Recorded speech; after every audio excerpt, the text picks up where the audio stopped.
Ms. Mann. She will be followed by Dr. Lucy Bader.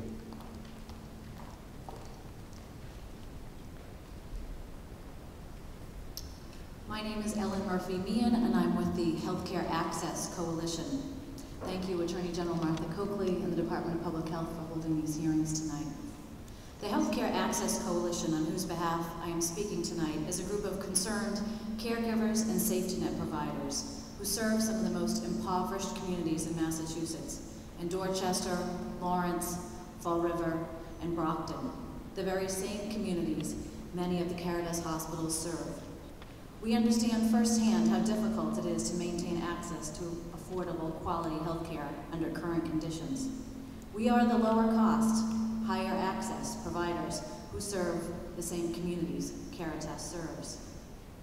The size and scale of this transfer of community assets to a for-profit venture capital firm with no healthcare experience is unprecedented and requires a rigorous examination of how Cerberus will achieve the growth and margins this venture capital firm demands. In Lawrence, Brockton, Fall River, and Dorchester, access to healthcare is affordable and highly accessible because there are multiple providers, many of whom serve a far larger number of low-income patients than Caritas, making them more financially unstable and highly vulnerable to market changes that may result from Cerberus Capital's use of their new $400 million in capital. This is why we have formed this Healthcare Access Coalition. We are very concerned that the viability of providers who will, as a result of this transaction, be destabilized if conditions are not put in place that preserve geographic and financial access. Under the law governing the proposed sale, this sale must be in the public interest. To be in the public interest, the sale must not harm geographic and financial access to affordable, quality health care.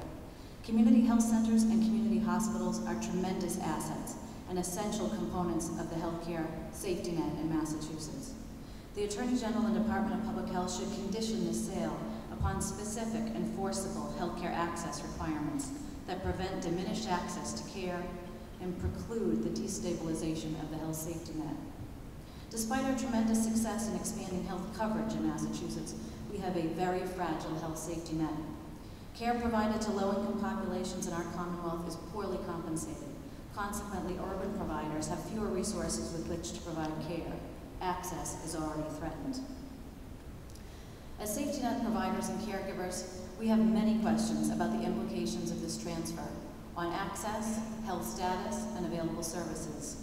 Will this sale and the venture capital it brings lead Stewart Cerberus to selectively market to the well-insured, or make decisions about the mix of services offered that results in a decline in needed services, leaving the responsibility of providing essential services for the underserved to the already overburdened safety net providers?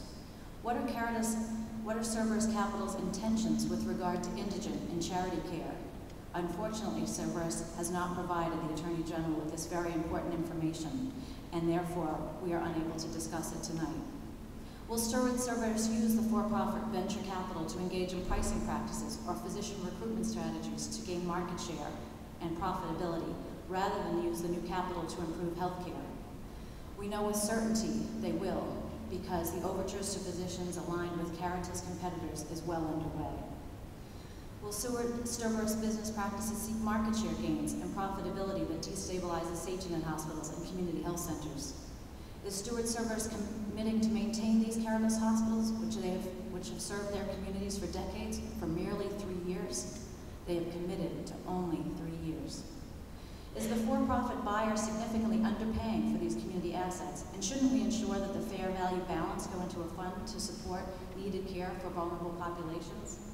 Our coalition is extraordinarily attuned to the challenges that have led Caritas to this sale, but a transfer of ownership of a nonprofit system of this size and significance to a for-profit is unprecedented and requires a higher level of scrutiny than any we have seen in Massachusetts ever before.